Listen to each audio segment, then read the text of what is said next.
अस्सलाम वालेकुम। नहीं जनाब, आज देखें कि जो गली हमारी है माशाअल्लाह ताला, वो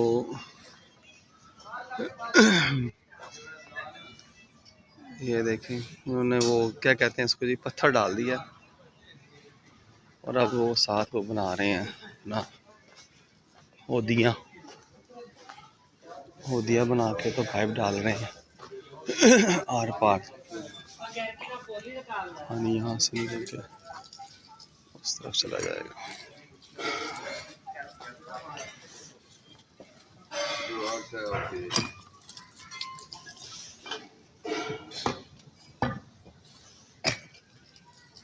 ये पाइप अंदर किया बेटा, निकलेगा बाहर।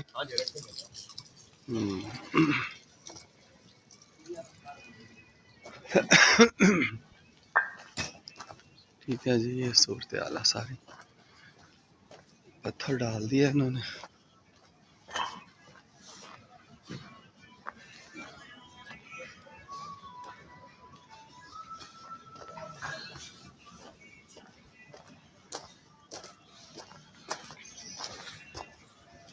अल्लाह अकबर।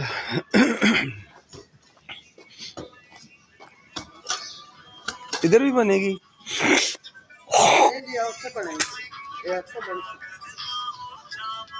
अच्छा ठीक।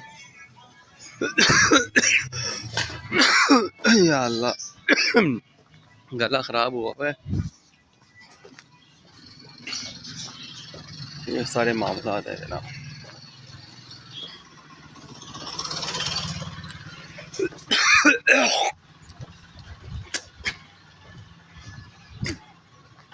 ये सारे होदियों के लिए तैयार कर रहे हैं।